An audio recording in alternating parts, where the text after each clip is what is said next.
This is the Wheel of Time Spoilers podcast.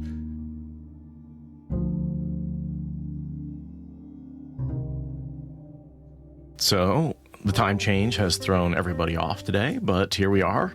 Yep. Back at it. Welcome to Daylight Savings Time, the bullshit half of the year. We recorded last week, right? We missed the week before? Yes.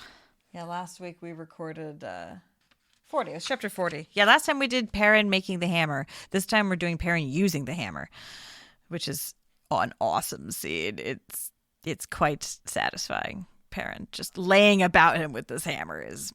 If you got it, you got to use it. So much of what we're going to do today is pay off, right? Like today is a payoff day. Dopamine. Yeah. Just checking stuff off of that list. Payoff with setup, right? Unlike the show, which had a lot of payoff without any setup, this is like, okay, we've been setting these things up for a long time, and cha-ching, cha-ching, cha-ching. Here's your cash. Here's your payoff. Here's your slaughter with the hammer. Yeah. Bayar finally dies. Decades of setup being paid off. Yeah, no, it's good. It's good. Sanderson is knocking it out of the park for this. And Gawyn is dumb. Gawyn makes it for almost a whole chapter, not making a mistake. And then right at the end, he makes a mistake and dooms everything and cements his reputation as the worst. Now, he has a chance to... It's not like a mistake he can't back out of. He could have not put those rings on. Sure.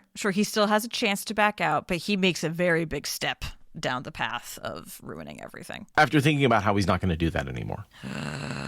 So annoying. But also we get Lan finally accepting that he's going to be the king of Malkir, riding with the Golden Crane to Tarmangaidan. Like, again, setup that has been building since book 1. And the merger of the White Cloaks underneath Perrin's banner, which has also been building since book 1, right? Like all of these things that are just like, yes, finally, we have accomplished our goal. Now we can fight the last battle, which is like, this is the setup for the last battle, which is the next book. Yeah. And this is, not Sanderson making it up whole cloth. This is Sanderson taking all those breadcrumbs and reassembling them into the loaf of bread that Jordan always was building us up to see. And yeah, it's the Sanderlanche, except that it's all in service of getting us to the next book. Like, it is the Sanderlanche, but the conclusion is that we are now ready for the next book to start. That's the conclusion we're building to. But we have to really wrap up the non-last battle plot lines, right? In order to make the last book the last battle, which, there's a few that get wrapped up in the beginning of it, right? But like for the most part, that book is the fight between the dark and the light. And you have to have everything set up before you step into that. And this is what we're doing is like, and so in that way, it's a really good Sanderlanche because it's like, it's almost concluding half of the story, the first half of the story. Right, which is the personal journeys of a lot of these characters. Yeah, it's good. It's satisfying. I'm excited for these 2 chapters today. And this is chapter 41, An Unexpected Ally, and it's the White Cloak Sunburst as the chapter symbol. Because this is Perrin rescuing the White Cloaks, so they deserve to be the symbol, I guess. Galad ran with his shield raised high. Bornhall joined him, also holding a shield and tossing aside his lantern as those unnatural lights flared in the air. Neither spoke. The hail of arrows would begin momentarily. They reached the horse pickets where a pair of nervous grooms handed over their horses. Galad lowered his shield, feeling terribly exposed as he swung onto Stout's back. He turned the horse and got the shield back up. He could hear the familiar twang of bows, distant, arrows snapping as they rained down. None fell near him. I think that's all. Just Bornhall thinking that he's going to get attacked, but of course they're shooting at the Trollocs, not at him. Right. He's like, here's the thwap, and he's expecting to hear the impact on the ground near him, in his shield. Right, and hitting his shield. He's like, right. wait, the timing's wrong. Like, I'm not hearing that, so, what? And then you get that lovely reveal of, no, he was always going to aim at the people who you didn't believe were coming to murder you. Right. And then we see, like the Amadisians being like, wait, Trollocs are real? Right. It's very much like a refresher of like Winter Night in book 1. Right. Of just like these monsters aren't real, but they're killing us. Right. Like we didn't believe they were real. And now we're wrestling with our own mortality as we learn that nightmares can be made flesh. And Perrin knew. Perrin shows up ready to stab the monsters in the face. It's quite the ally move. we've become the very world-weary travelers, right? We forget that there are people who live in this giant world who don't have traveling, who don't have gateways, who don't have Aes Sedai paying their way or are willing to do what Rand and Matt did to survive, right? Traveling sucks in this world. And people from Arafel have never come near the borderlands, and no Trollocs have been in the Southlands, right? It's just, this is a country yokel seeing a giraffe, covered in lemurs for the first time, right? Like, it's just... Yeah, exactly. It's like going to the circus and discovering, like, crazy, crazy stuff. Like, oh my God, I didn't think those animals were real. I didn't believe it. And that was true all the time up until, modern photography and modern planes, right? People didn't believe that wild animals from Africa or Sri Lanka or Australia existed because they're just so far out of the experience that you would have. And, like, you might get a skeleton, and that might help you believe, but seeing them in the wild is just not even feasible for most people.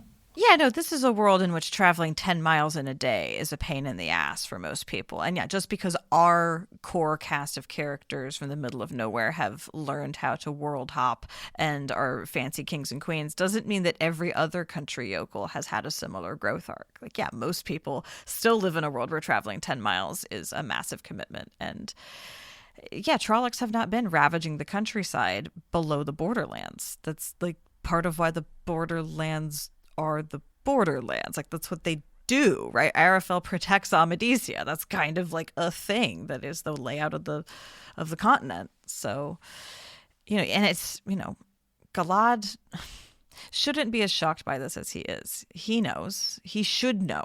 But he's still a prince and maybe doesn't quite appreciate the depths to which his education has changed his perspective on the world compared to, the people who barely graduated high school that are serving under him.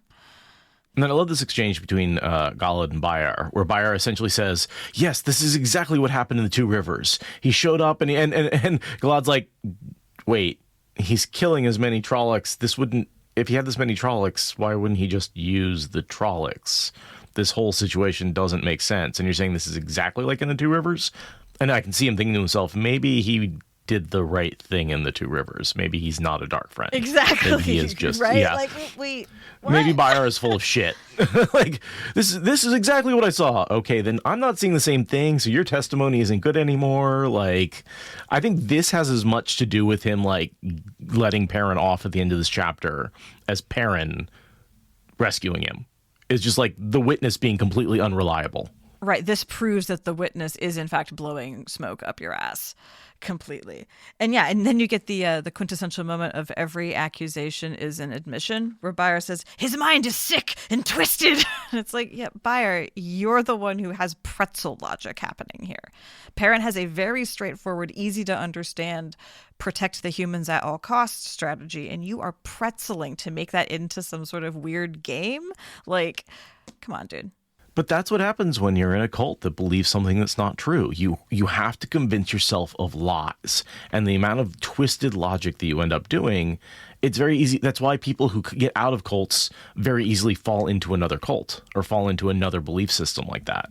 Because your sense of what's real is so badly warped by, essentially believing something that can't be true. Yeah. Yeah. And like there's just study after study after study shows people who were raised in a very religious way often are much more susceptible to being tricked and lies and charlatans. And if you get really fervently convinced of something, your sunk cost fallacy is like times 10 when you make it like a really big fervent part of your personality, and you get like a lot of community and that like religious feeling inside. I was gonna say the community is a huge part of that too. Yeah, being convinced of something like intellectually is one thing. Having it be your sense of self and how you relate to others is like, yeah, you're gonna brain pretzel to justify that because of the sunk cost so much harder. And look at the White Cloaks that are just together as a fighting unit of all band men of brothers? Almost all the time. Yeah, there's this incredible amount of community that's going to keep them involved. And from the way that a lot of them talk about like what they do, like in the Dome of Truth and the reading the book this and all their hierarchy, like I got to imagine that they have a lot of like religious service type things that like do really bond them with more than just the trauma of skirmishing with bandits. Like they do a lot to have a cohesive mind together. I mean, this is the whole problem with Galad, right? Galad comes at it having read the book before he joined the organization. Right. And so he holds them to the standards of the book when everybody else is holding the standards of the organization. And so he comes in and goes, no, the book says, be kind to your neighbors. What the fuck are you doing? They're like, we're doing our weekly routine that makes us feel warm and cozy inside that involves torturing children from a nearby village. What's your problem? Or whatever it is that they do. So we sort of end that POV with him going, how the one thing that kind of convinced me that maybe Perrin's a bad guy is he showed up at just the right time. How did he know? And then we go to the POV of Perrin and Fail going, how did you know? At which point we get a paragraph long of him going, it makes sense, the dome, the distractions, like basically all the stuff that we know about that was trying to get his army in that place at that time to be ambushed. Right. And there's ruins. There's a portal stone. That's how it's happening. Like, yeah, he explains everything that we've worked out because it's Sanderson. And then Alejandra has this great moment where so Perrin says, there's probably a Forsaken behind this. And Alejandra like shits an actual brick. I was like, a Forsaken? We can't deal with a Forsaken. Perrin's like, it's the last battle. What did you think was going to happen? Yeah. I'm buddies with the Dragon Reborn. You think like of course we're going to deal with the Forsaken. And in the same way that it's just a weave, they're just people.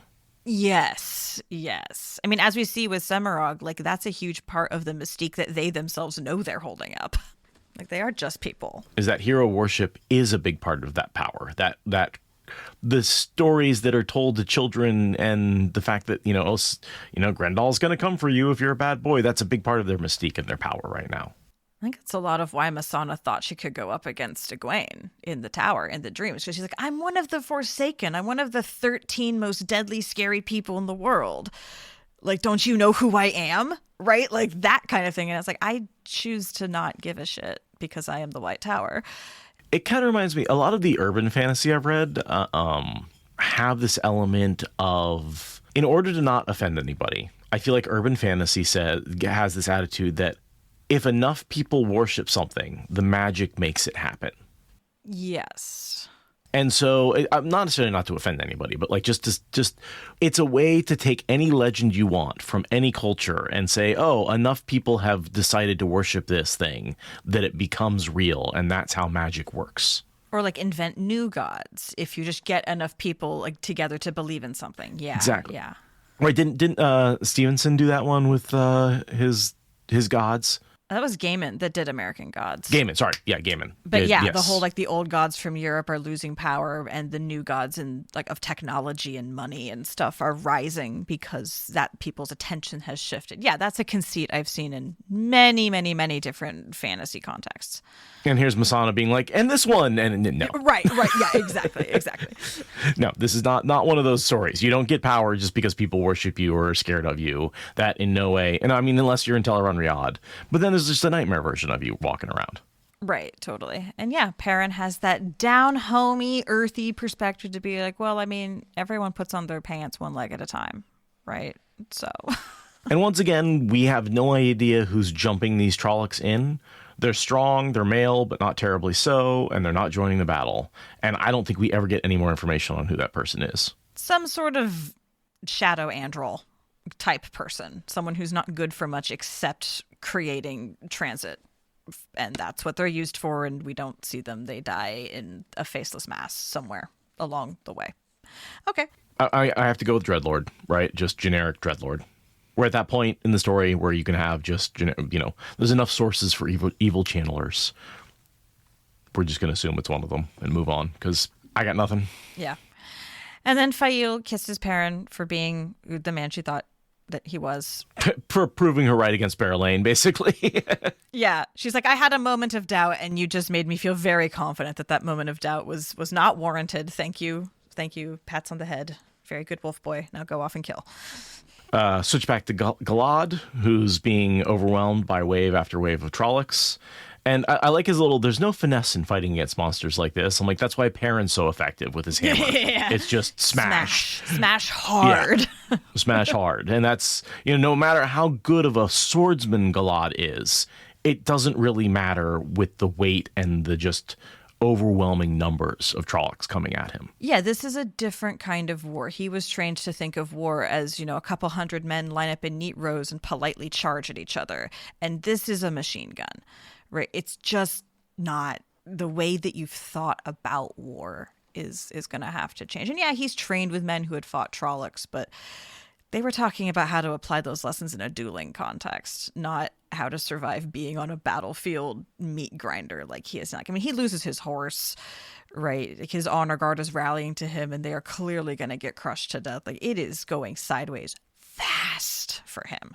We get some numbers, right? There's 20,000 white cloaks, which is a huge army of men. That's a respectable army, even at the point that we're scaling up in the books. Like 20,000 is still a lot. Never actually walked over right as I was highlighting that. She goes, 20,000? Because she's still only read the early books, right? So the numbers just haven't quite scaled up for her yet. And I was like, yeah, it's pretty normal. I mean, and he has, what do they say? There's 5,000 Trollocs jumping in. We get that number a little bit later. Yeah, no, I mean, it's a lot of them. But, men who don't have magic and don't have ranged weapons and don't have collective experience dealing with monsters, they're being mowed down. Mowed down. Right. He only now did he see how inexperienced many of them were. He had some veterans, but the larger group had fought mostly against unruly bandits or city militias. They're just bullies. They're bullies. They're just bullies. They're just small-town cop bullies suddenly being asked to deal with a real invasion of the sea people. And let's not forget that Trollocs really, one Trolloc is worth 2 or 3 regular soldiers. We forget that because we're so used to, our highly effective warriors mowing down Trollocs, Lan or Rand or whatever. Yeah. But they're 8 feet tall, 400 pounds, heavily armored, wielding a sword as long as a person, right? They're monstrously huge. They've got claws and horns on top of their weaponry. And so, yeah, Galad finds himself fighting on the front lines, being like, well, this isn't how a general is supposed to do it, but things are going sideways too fast for me to do general stuff. I just have to be in here fighting. And we get this just amazing paragraph. I want to read it. "Hold," Galad bellowed, reaching the breaking section of the line. He had Bornhald and about 50 men. Not nearly enough. "We are the children of the light. We do not give before the shadow." It didn't work. Watching the disaster play out, his entire framework of understanding started to crack. The children of the light were not protected by their goodness. They were falling in swaths, like grain before the scythe. Worse than that, some did not fight valiantly or hold with resolve. Too many yelled in terror, running. The Amedicians he could understand, but a lot of the children themselves were little better. They weren't cowards. They weren't poor fighters. They were just men. Average. That wasn't how it was supposed to be. It's never how it's supposed to be. The honor of war shredded by reality. Yeah, no, this is probably one of my favorite things about Galad is this realization of it's not just if you're a good person. It's not just if you believe in the right thing. It's actually how prepared you are. It's how strategic you are. It's the situation you're in. And it's how lucky you are, because this shit is so much more random and brutal than you could ever brain pretzel and intellectualize your way out of. Yeah, you can't game your way out of this. This is not a gameable universe. You were born on top of the pyramid, but the game is rigged for not you. Gravity doesn't care about your feelings. I don't know, that's no, it really doesn't. Sort of the level of physics meets delusion that we're going with here. Yeah, and I like that he's experiencing both the physical danger of everyone dying around him, as well as his worldview crashing down at the same time. And then that Perrin should come in and be the light and the path out and the rope thrown into the water when he's having such a deep existential crisis is like, yeah, I feel like he's going to give Perrin a very fair judgment on that trial and move on with his life pretty quick, given that. I was not surprised when he picked a battlefield judgment that was incredibly reasonable, just given how much he's like, my entire worldview is crumbling, not just my life prospects, but my worldview. And then Perrin's like, bah, bah, bah, bah. Oh, and that's one of my favorite exchanges when he's like, I bet you expect that you coming in and rescuing my life will help with the sentence. And Perrin's like, yeah, better, fucking better. Like, I love that exchange, right? Like. Yeah. When Perrin doesn't even say, he almost says it under his breath, like, it did better. Yeah, it better, fucking hell. And Galad's like, oh, you're not that kind of honorable. You're not lawful good. You're just good. Okay, all right. Yeah. Well, because Perrin, he doesn't care about the law. He cares about what's right, and sparing somebody's life, that makes sense. That's what's right to do. Risking your own people's lives to save your enemies' lives. That should count for something. And it proves something too, that he's not a dark friend. He's not in it. Like it's proof that it was always a bullshit verdict. Yeah. Which, like we saw a few paragraphs ago, yeah, that factors into it when Galad's like, wait, this is exactly like at the Two Rivers? and the whole I killed 2 White Cloaks, but I just saved 20,000. Or, a percentage of the 20,000. Right. I made an effort to save 20,000 and saved a good chunk. Yeah, exactly. Yes, I have fucked up. I have made mistakes. I have erred. I need to have some amount of consummate punishment, but I'm not the literal devil either. Don't need capital punishment. Although he did kill a few more than 2 White Cloaks. We're just not going to say that out loud. Well, they still needed to be killed. Gawyn, meanwhile, is like, yeah, 2. You killed 2. Yeah, totally. for sure. For sure. And then we made mincemeat out of another 2 dozen. It would have been really funny if Gaul had gotten Perrin to the side at one point and been like, so are we not going to mention the 5? Or however many it was.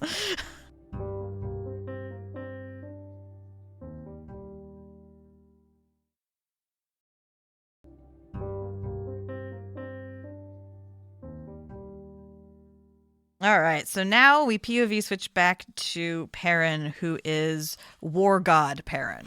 Right. And just that, wow, this is our, was it Arganda? Yeah, Arganda being like, this is such a great battle that we're just able to fight with ease. We've got archers to make sure that they're thinned out. We've got Ashaman to cover the gaps. The villains are perfect villains. We don't have to feel bad about killing them. Right. They're not like our countrymen who are just fighting on the other side of the war. They're actually evil people. This is wonderful. And it's and also they're completely focused on the White Cloaks and kind of trying to crush them while we just attack them from the back. Yeah, it's shooting fish in a barrel. But apparently some people enjoy doing that. So I mean, if you can imagine fighting Trollocs your whole life and having friends slaughtered by them and realizing that they're just these evil, evil creatures and finally getting revenge and being able to slaughter them with abandon and in safety. Yeah, absolutely. I mean, technically, these guys haven't been fighting Trollocs their whole lives because they are Southland generals. Yeah. But yeah, I mean, right. Or for the last year, maybe. Yeah, totally. And I mean, Trollocs have loomed large over human history for the past 3,000 years. So, it's, yeah. I guess the revenge thing, that's more the Borderlanders getting revenge, but... Yeah. But this is preemptive revenge because these guys know that they're going to be fighting unwinnable waves of these guys in, a few short months. So, it's revenge for what's coming. And there is that, the more Trollocs we wipe out now, the better it's going to be for the last battle. He's like, yes, I've lost a few soldiers, even a few is too many, but, losing them in this way is so much better than having to face these Trollocs in a desperate fight in the last battle. Yeah. And yeah, he's learning that his hammer can seriously blow Trollocs away, right? It's comfortably warm in his hand, but it's sizzling and burning and exploding them away from him. And so, yeah, it's a really good moment to be like, this is how easy it could be if we all rolled natural 20s constantly. We won't, but for now, we're just going to have this moment. And then Perrin decides that it's too easy and the White Cloaks are dying too much. And so then he makes the game even harder. And it still works out fine because he's a war god. for once, Matt's not the war god. Perrin has all the war god energy for this fight. Sorry, 50,000. I think I said 5,000 Trollocs earlier. 50,000. So it's 20,000 White Cloaks, 50,000 Trollocs. Oh, yeah, the Trollocs were going to mop the floor with them without breaking a sweat. It's like a 2-to-1, 2.5-to-1. And then Perrin's like, not today. And so what follows is just a slaughter. I don't know how much of that I really had to talk about. Just the Al-Shaman are taking down the Myrddraal. He leads this charge down through the Shadow Spawn and essentially cuts them in half. Yeah, I think the main part is where Galyen is like, why do you feel like you need to do this? Why are you going to ride our force of people down the hill and smash into this thing? Why are you going to risk all of that? What do you feel that you owe the White Cloaks? That's like the most important. Because I think all of us in the audience are also thinking like, I don't know, Perrin, I feel like you've done a pretty good deed here by holding the high ground. And like, if they all die, you did your best. Like, why you got to escalate? What do you think you owe them? And they're also not that valuable of troops, right? Like, yeah. And then Perrin's just like, it's the right thing to do. And that's it. That's his logic. He's down country boy, and he's got a very simple moral compass. He doesn't like to see humans being killed by monsters. End of story. Which, I don't know. Given how much death of humans he's seen at the hands of Trollocs, if there's anyone in this for revenge, it's going to be Perrin, given what happens to not just his family, but all of the Two Rivers, in book 4. But yeah, it's fine. He's a hero. He's rescuing these people. As Galyen says, he's a strange man, but one of honor. Let's go. Yeah.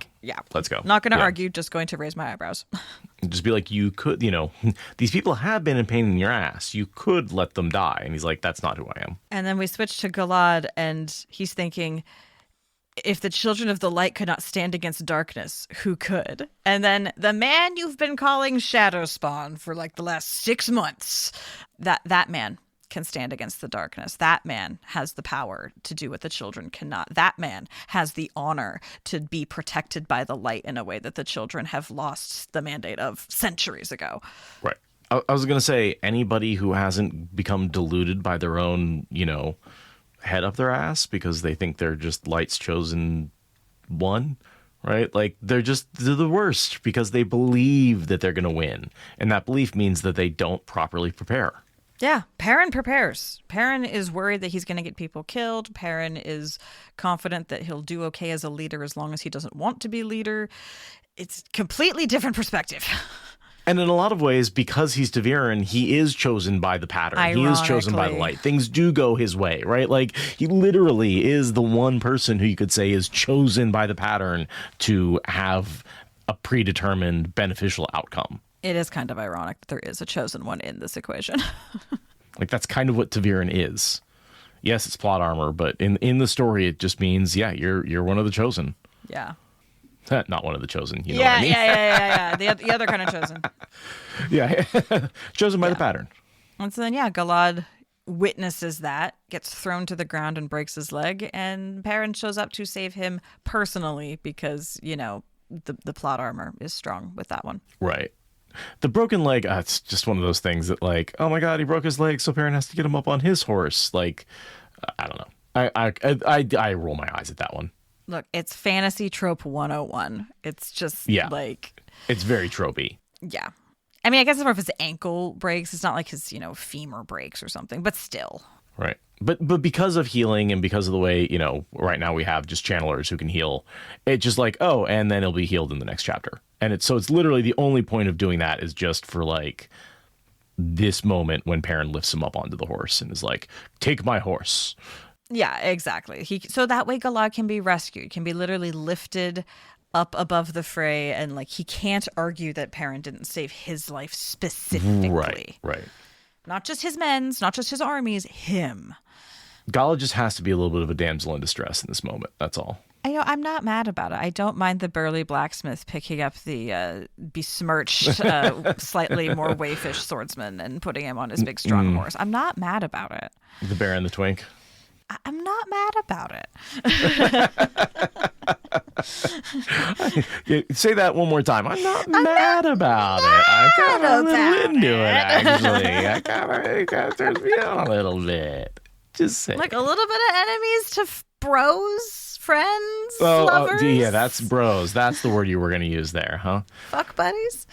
It's almost like they have a heated rivalry or something going on. Indeed. I don't know enough about that to make any Indeed. furthering jokes of that, but I will laugh. Me neither. That's about as much as I know. I know it exists. And yes, I'm sure there's a little bit of fanfic out there somewhere. I'm sure there is more than one fanfic. So then, yeah, we get the interaction about, affecting the judgment. And Perrin says, "Be glad I didn't leave you to them. You white cloaks have caused me nearly as much grief as they have." And Galad immediately wants to laugh at that. It's like, yeah, there's chemistry there. There's chemistry there. Yeah. And again, don't tell Gaul. Oh, no. No, this is going to... Gaul would get jealous. And she would be right to stab Galad. But, this is, I think, where we're getting... This is the first layer of an unexpected ally, right? Because Galad thinks about, I think the true unexpected ally is Bornhald because of the stabbing Byar in the back thing. But the more obvious... That's a good point. The obvious interpretation is Perrin. Because Galad says, "Oh, are we allies now?" So, It's a pretty good multi-layered... This is a good title for a chapter. Yeah, definitely. But I like this, realizing that Ibarra was straightforward. He's like, really, he could see someone setting up this plot in order to make him an ally. Not this guy. But Ibarra's just not like that. He's like he finally believes what everyone's telling him, which is he's just a straightforward dude who's literally like, he could have just killed us and gotten rid of us. He had that opportunity multiple times. He could have just let us die. All he had to do was nothing. Like, this is not someone who's gonna set up a clever backyard, whatever. Backstabbing, scheming, backdoor arrangement. Those are the words I was trying to say. Yes, thank you. I saw your brain. Yeah, I can. Words are hard. Mm-hmm. So yeah, just and then so he gives them the punishment of like, yeah, give the families money because like, whatever, if they have families, which I don't believe they do because they're fucking white cloaks and no one would fuck a white cloak. I'm assuming it's like their parents. That was what I was assuming because these are all like younger men, right? And presumably some of their parents are still alive, maybe their siblings.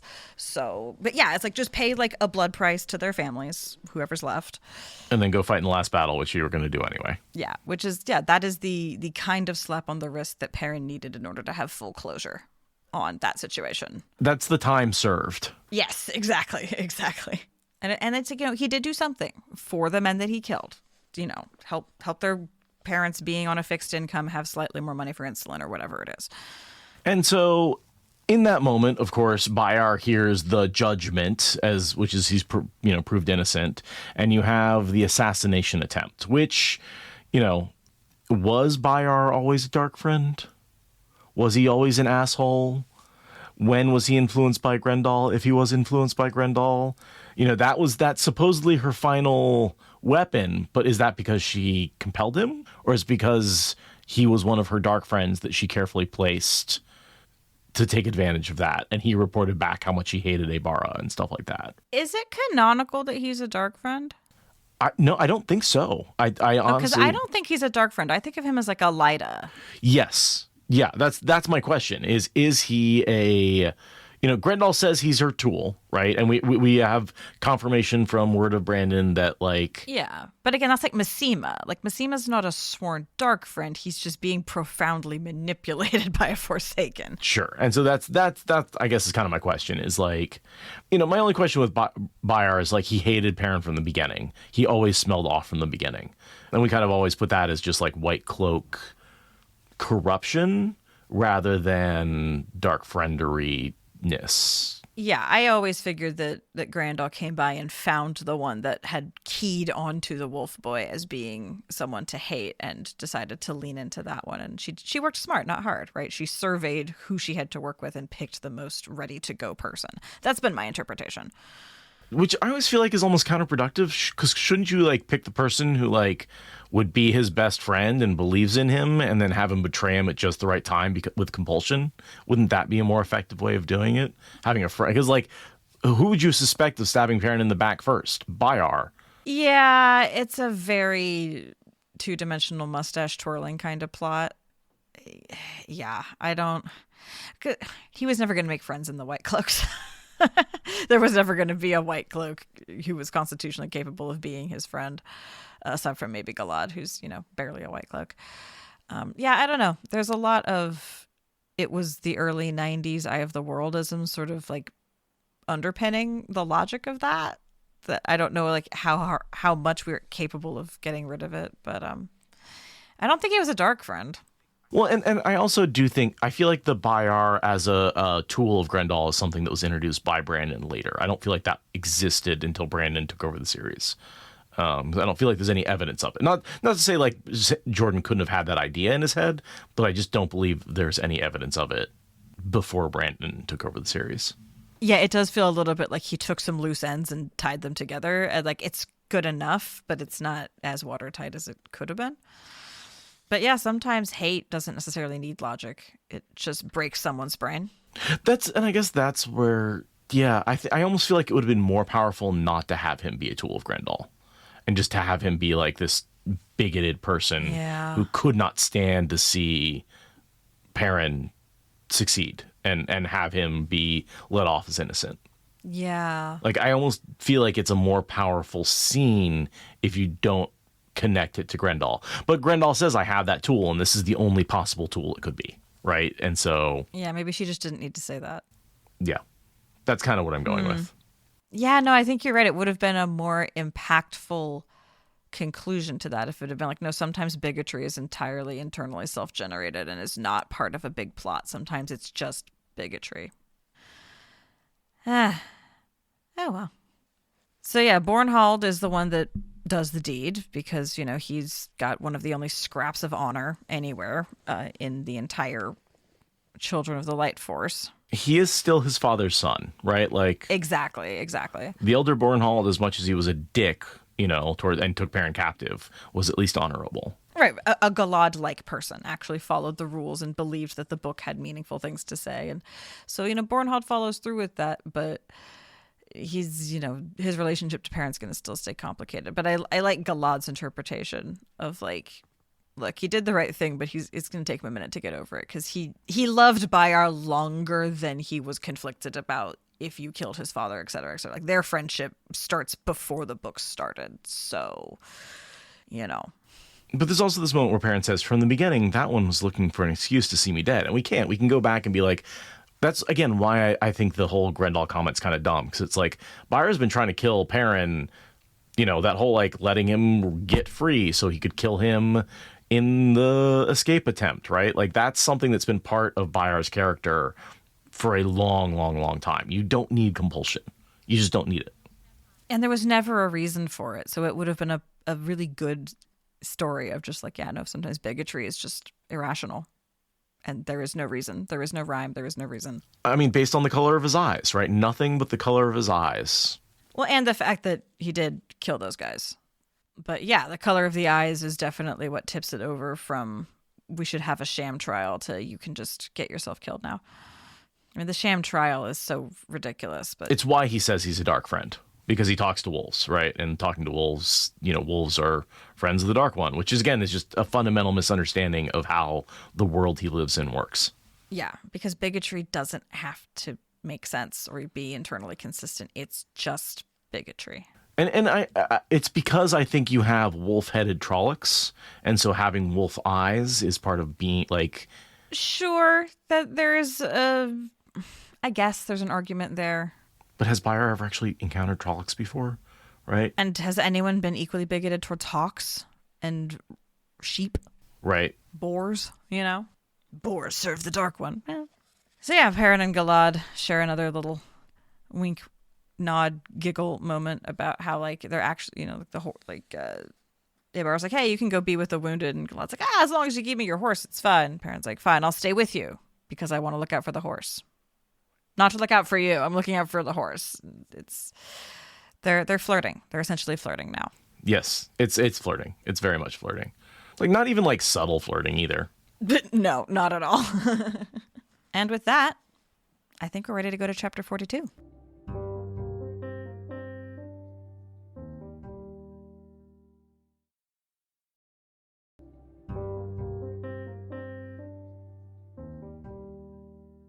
Chapter 42. And it's got the heron-marked sword as the symbol because there's Lan, the golden crane. This is the golden crane on the handle because it flies again for Tarmangaiden. Yeah. Title is Stronger Than Blood. What is stronger than blood? I don't actually know. What is stronger than blood? I would assume it's the bonds of loyalty of some kind, right? Like, I assume they're talking about Malkier and all the groups that are joining Lan to fight the last battle that are like part of the Borderlanders. Yeah, I don't recall a line to that effect, but that was either. also how I interpreted it. Was one of those blood of the covenant is stronger than the water of the womb kind of things. Right. Let me do a quick look. Yes. The oath is stronger than blood. Here we go. This is Kaisel. Ah, okay. There it is. Our ancestors swore an oath, the young man said, an oath to protect, to defend. The oath is strong. That oath is stronger than blood, Lord Mandragoran. It is stronger than will or choice. Your wife told us to wait here for you. She said that you might try and pass without greeting us. Okay, yeah. So it is there. Okay, yeah. It's like the final line of the chapter, or final paragraph of the chapter. I swear I did do my notes ahead of time. I swear. Did you do them last week? Yes, I did these notes last week. But we start with Gawyn. Gawyn, oh A boy. much less admirable warder than Lan. So yeah, he's now in a warder bond with Gawyn and is like, oh, it's great. And we get, I don't know, standard stuff that we know about warder bonds, right? That like Aes Sedai are icy on the outside, but turmoil on the inside. You know, he's understanding the relationship between warders and Aes Sedai better. And, you know, I guess this is all kind of stuff. It's like, you've been in training to be a warder. Did no one ever talk about this? Did no one ever say? No, being a warder is just about the fighty stuff. It's like how Aes Sedai training, like it completely starts over when you get the shawl, and it's like, oh, actually, we wanted to teach all this other stuff. Right, like that. right. We don't let people who aren't Aes Sedai know these weaves, so you have all those things to learn. Right. We don't let people who aren't warders know about the secret internal lives of Aes Sedai. Right. And we get the information about how they did find one other assassin and lost 2 soldiers and a warder killing her. Mm-hmm. And that accounts for all 5. We now have like all 5 of the blood knives accounted for. Yeah, and likewise, we learned that the messenger got killed, on the way in. Like, we're getting a lot of that information that we have pieced together and stuff. We get the Chekhov confirmation here, and then also the reveal that, it was Danelle who was Masana this whole time. They have now found her. Right, yeah. Just a series of like reveals and knowledge drops, right? Here is like, oh yeah, Danelle being the Masana, right? I feel like that's information these information gets brought up and it's stuff we've referenced 100 times when we're like, oh yeah, Danelle's Masana. We know because it's on the page in chapter 41 in this book. Exactly. 42. Exactly. And like we can always, we suspected before, but I don't know if anyone ever suspected Danelle as being Masana before it was revealed. Allie did. Allie of course she freaking did. for some reason twigged on how Danelle smirks when Swan gets deposed. And like that is 100% Masana smirking at her. Like Allie somehow was like, I bet that's Masana. And we have all been dying inside in her fandom ever since. No one can say that is. How the fuck? Because that is a real Masana smirk. Like that's not... Yeah. What? But yeah, aside from Allie, I don't think anyone has ever suspected that. I'm sure somebody has at one point or another. Well, yeah, but, I mean, people figured it out, but I don't think. Most of us, it was like, well, there's a lot of names. There's a list of names. There's a lot of names, and it was Danelle. The only thing about Danelle is she was present at the deposition of Suan, so it's like she was there early enough with enough significance that like she is one of the few candidates. I feel like a lot of the later Aes Sedai couldn't be her. Like if it was one of the Aes Sedai that was introduced in book 10, I'd be like, okay, whatever. That's dumb. Yeah, totally. But it's great. Like Masana got out, and 5 minutes after she was released from the boar, she had found an Aes Sedai to impersonate and like ensconced herself into what would become a conspiracy to take Swan down. Just like that. Boom. Very efficient. Very efficient.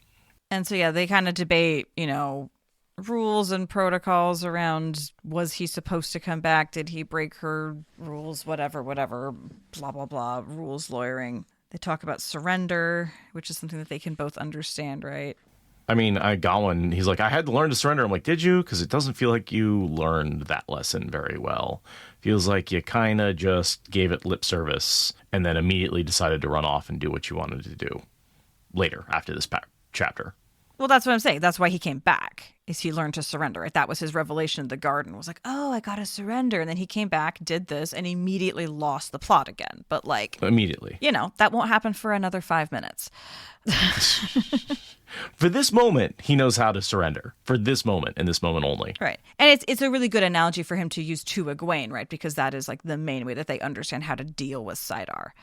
So she's like, okay, cool. Maybe he really has learned his lesson in a way that's like profoundly meaningful and will stick this time, like. And not come back to bite me in the ass? Exactly. Like he says the right things to make her go, oh, he really gets it. And then, and then he just pops the question about getting married, because she's like, okay, we're going to have like a warder's like room set up for you. And he's like, girl, you think we're sleeping in different beds? Seriously? And proposes to her in the most just like casual kind of way. And she gets absolutely terrified by the concept of telling her parents that she got married without their permission. And it's just this really like, it's supposed to be cute and flirty, and it kind of just makes me cringe, but like it's written to be cute. It is intended to be cute. It's written to be cute. But I just, the innkeeper's daughter who, won't get... Conservative innkeeper's daughter. Yeah.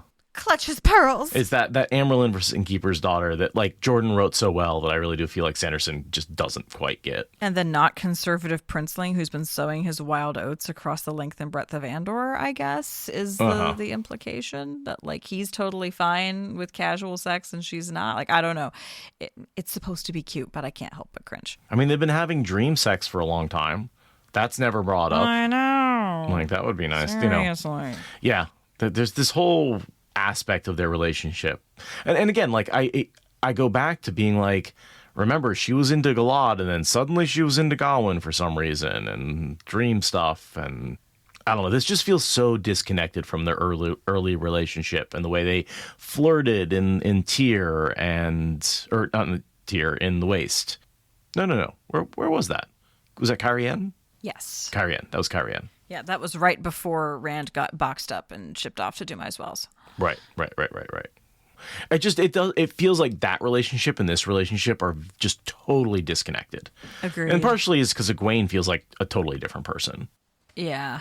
Yeah, there's a lot of really abrupt tonal shifts earlier on that, like the difference is really profound by now. So yeah, then having made, one good conversation, Gawyn wanders off to a bad decision, and he plucks the blood knives off of the 3 assassins and puts them in his pocket, which, like you said at the top, is a mistake he could still rectify. He still has the ability to back out at this point. He has not yet committed himself, but he has made a massive step towards making his ultimate bad mistakes that cement his reputation as the worst ever. Yeah, I mean, raiding a crime scene for Terang, which he knows the Aes Sedai consider all Terang their own property. I'll just sneak these off, it's fine. Yeah, it's fine. And he knows that, like, they're terrible Terang that will inevitably kill him. Yeah, he's stealing from the crime scene. He's going behind the backs of his Aes Sedai as well as all Aes Sedai. He's taking a thing that he knows is dangerous. As Athlon says, this is a case where you do not want to loot all the corpses in the RPG. Do not loot goblin this, Gawyn. I mean, he went full murder hobo. I get that. But... yeah, no, I respect the murder hobo loot goblin thing, but this was a cursed object. You shouldn't have picked that up. It was bad. And and I guess the thing that really drives me nuts is like he's told they're bad objects explicitly.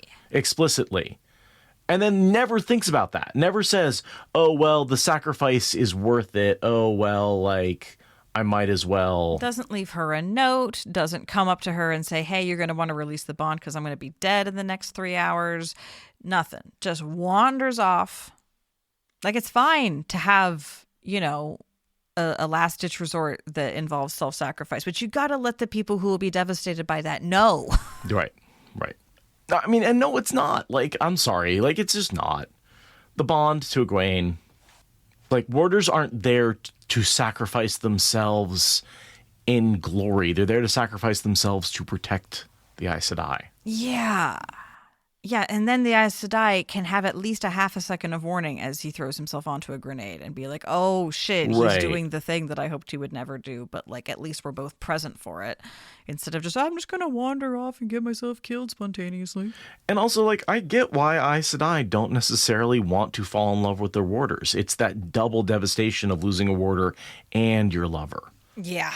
Yeah, that's you should not do that until you are like through a couple of warders already. Like Right. And I think that more than anything else is like what leads to this sacrificial, like, I've lost my warder and that's magically induced trauma, but on top of that I've lost my husband and my lover. who's also my first lover because My first love. like, Yeah. It's yeah. Yeah. It's very Romeo and Juliet, right? This like Yeah. it's not a love story. It's a tragedy. Right, It's about right. two teenagers whose crush kills 5 people or something like that, you know? Like, Yes. Yes. that's the level of relationship I get with Gawyn and Gawyn. And with that, final POV of today's reading, switching over to Lan, who is also going to have a Lan. satisfying checking off the tick box, getting over himself, concluding an arc that we've been on since book 1. Let's go. The Golden Crane is flying for Tarmangaiden. And so this is essentially the point where, he's got a little bit of a caravan with him, but he's hitting an army that is waiting At for a him. choke point that he can't possibly skip around. Also, he can now feel that Nynaeve is his Aes Sedai. Right. Because his bond has changed texture to be distinctly Nynaeve, prickly. And just the different feelings towards him. Yeah. Yeah. He is now bonded to his wife as opposed to the friend of his former boss. And I like that. I like that he knows he's been bonded. Yeah. It's sweet. It's like knowing the breathing of your lover, right? Yeah. And it's also like really good foreshadowing for him accepting the army here of just like, it's happening, dude. People are making this happen. You can't resist it at this point. It's Nynaeve has taken over everything and you're not even mad about it. So stop saying you're mad about it. And like, and this is all about the fact that this group of people has come together in a way to support him and his dead kingdom, and stronger than blood, right? This bond of these people for this fall, even though the country has fallen, it was an ally in living memory of most of these people. Yeah. And it's more disrespectful to not allow them to participate than to protecting them is the disrespectful thing. Protecting them is the wrong move. You're choosing their fate for them, right? And like, if you want to be an actual leader, you're going to protect their right to choose. You're going to protect their free will and their agency and their value as complete human beings. I love when he's like, aren't you going to wait for the king? And Lan's like, I have no king. And like on one level, it's like, oh, you could see that where the king is dead and there is no, but on another level, it's like, yeah, because you are the king. So the king has no king. Exactly. Like, dude, you're not being subtle with that line. Yeah, not at all. Not at all. The way you just turned it into Aragorn right now. Like, yeah, he's very Aragorn in this scene, for sure. yeah. Thinks about how this is a site that would have made Bukama cry, which is a nice little callback to New Spring. Mm-hmm. Sanderson's being like, hey, remember that guy in New Spring? Like this, he's doing the ghost over the shoulder, like, weeping with joy kind of situation. It's very Obi-Wan Kenobi, trust the Force, Luke, like that level of... Exactly. Not a manifestation of him, but in his memory at least. Exactly. Yeah. And then, the gate guards are like, oh, we're going to put a tariff on that. And Lan's like, I'm donating it to the war effort. I'm like, okay, fine, sir. I mean... Which, that is kind of how it works, right? Like, you don't tax donations. Yeah, for sure. For sure. And also lots of people are doing this. A lot of farmers and merchants and wagon trains are legitimately doing that. We saw that at the beginning of the last book, right? Like that is a thing that's happening. He's very normal to claim that, which is part of why the gate guard is like, all right, another one. And then, Prince Kaisel is keeping an eye on, looking out for Mandarb. Because you might disguise yourself, but you would never disguise the horse. Nynaeve. Nynaeve knows that her husband is a horse boy. Yeah. It kind of reminds me, you ever watch Supernatural? No. I hadn't either, but Never's into it. And so I watched some episodes, and he's just like, yeah, the car. The car is a big character in that one. And in the same way that Mandarb is a huge character, it's like it's part of who he is. Yeah, the royal steed. It's important. It's distinctive. Also looks a lot like Fael for some reason. I don't know. Mandarb. Indeed. And yeah, Kaisel, I think we did see in New Spring. He's like a kid, like mentioned or running around underfoot or something like that. Okay. Oh, let me look him up. I didn't actually. Yeah, because it's his grandmother who like Queen Ethanella. Maybe I'm tripping, but I thought that there are a couple of like the dude that's traveling with him. He is not mentioned. Okay, I was hallucinating and splicing some characters together because Bulin is mentioned in New Spring, and as is as is his mother. Okay. Right? Queen Ethanel is. But Kaisel is not mentioned there because presumably he's like a baby or not even born yet at that point. I believe not even born yet because she has a son, Antal. Yeah, because it was 20 years ago and he's a youth, so that means he's got to be less than 20. Youths are described, or 20-year-olds are described as adults in this world. And Queen Ethaniella is in Bramewood with Tenobia, right? So she's traveling with that group that needs to confront Rand. Right. They're doing the Dragon Reborn slapping mission. Mm-hmm. And that group joins Kaisel in that final charge, right? That's the group that supports him. Oh, cool. Nice. Yeah, so he's basically like very young and holding the torch, waiting for the adults to come back. And they do at the last minute. Yes. Yeah. But according to Wiki, this is his introduction as a character. Okay, cool. I was just assuming he was like Bulin, and that was wrong of me. No, incorrect. I don't know if it was morally wrong, but it was incorrect. Right. Your grandmother's in the South. I assume your father rules in Kandor. Yeah. So yeah, Lan is realizing that he is literally the only Borderlander who doesn't want him to lead the Borderlands into the last battle. And much like Perrin, if you don't, that's not going to stop them from running into battle. It'll just make them less effective. Right. So do you care or do you not care? If you want to save their lives, you're going to need to step up. And a little bit of parallel. But in both of these last couple of chapters, both of these people have said, okay, fine, I will lead in this battle. Perrin says it, Lan says it. And these are things that we've been building up to for years and years and books and books. Years and years, yeah. And it's good. It's good for him to finally lay down that reluctance and say, I'm raising the golden crane for Tarman Gaiden. And it's like, yes, just like your wife said. Right. And it's like, it feels like these are all the eldest sons that didn't go down on that pilgrimage. And they were told, while we're away, go ahead and gather the remaining armies and go meet Lan to start this last battle. Yeah, we'll go get Lan. You prepare the thing for Lan to be retrieved to. Yeah, and he says it very quietly. The golden crane flies for Tarman Gaiden. Let any man or woman who wishes to fight, wishes to follow, join it and fight. And he just says it so quietly, and it's like the one domino. And then it quickly escalates to just like an ear-shattering roar as 100,000 people realize that he's finally gotten with the program. The golden crane flies for Tarman Gaiden. Like, finally, yeah. And it's like foretold in the prophecies. It's been, we've been waiting forever for this to happen. And it does. It's so satisfying. It's such a great moment in the books. Ever since Nynaeve had that moment where she started it, we've been waiting for him to finish the verse. This is a chord resolution. It's not just a chord progression. This is the resolution to a harmonic that was just needing to be resolved. Right. Yeah, and that moment of will he ride alone? And the answer here is no. Resoundingly no. He's admitting that riding alone is not an option. And yeah, it's good. It's one of those moments you love to have Sanderson at the helm for. Right. Because this is the moment where it builds right, it feels good, the crescendo's perfect. Yeah. Just fantastic. And yeah, that's what I got for today, for this week. Same. Do you want to read us out properly? Sure, yeah, why not? It's a good readout. I know I quoted from it already, but give us the readout. Prince Kendral invited me, Kaisel said, and my father bade me come. We both planned to ride with you. Kendral too? Lan asked aghast. The grandson of the Arafellan king? Your places are with your people. Our ancestors swore an oath, the young man said. An oath to protect, to defend. That oath is stronger than blood, Lord Mandragoran. It is stronger than will or choice. Your wife told us to wait here for you. She said that you might try and pass us without greeting us. How did you notice me? Lan asked, containing his anger.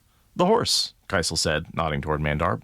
She said you might disguise yourself, but you would never leave the horse.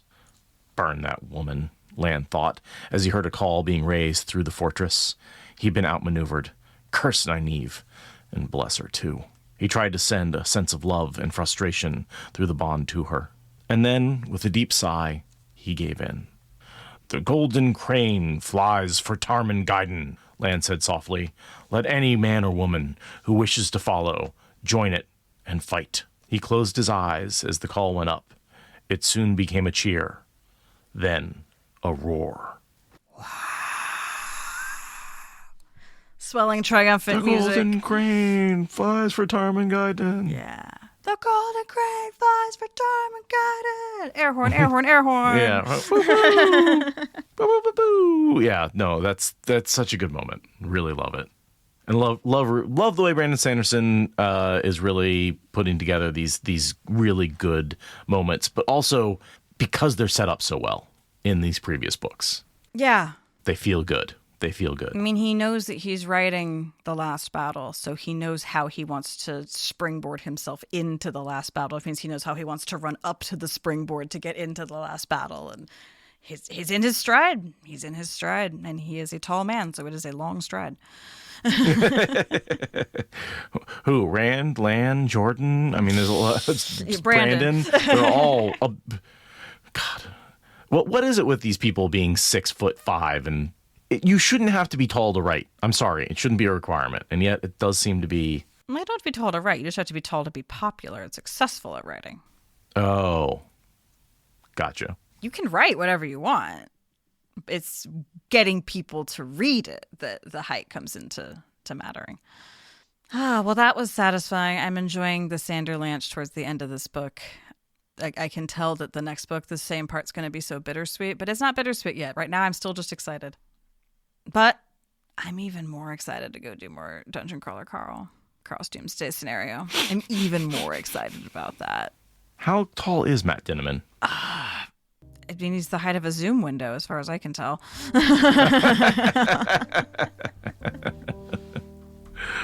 All right. Well, thank you very much for joining us. This was actually relatively short for 2 chapters, but they were both super action-packed. And when they're action-packed, my advice is just go reread the chapter. They're fun. They're exciting.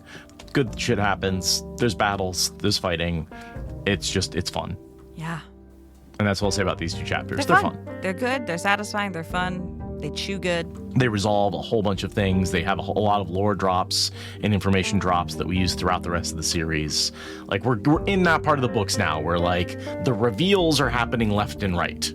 Yeah. So thank you for joining us for a satisfying re-examination of these chapters. And apparently Matt Dinniman is 6'3". So there you go. Keeping it going. Keeping it going. This is why we'll never write a book. You and I are too damn short.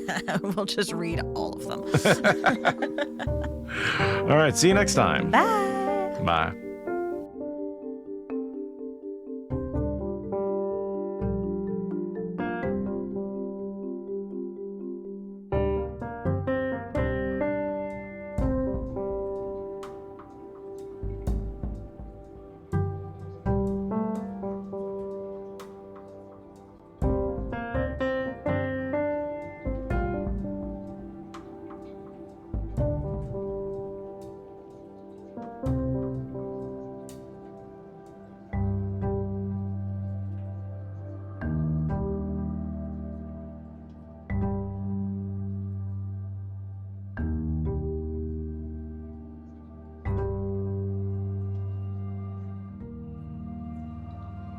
Thank you for listening to the Wheel of Time Spoilers podcast. Please rate and review us on your podcast app, and consider supporting us on Patreon for ad-free episodes. What Spoilers is a production of Fox and Raven Media. For more podcasts from Fox and Raven Media, visit our website at foxandravenmedia.com.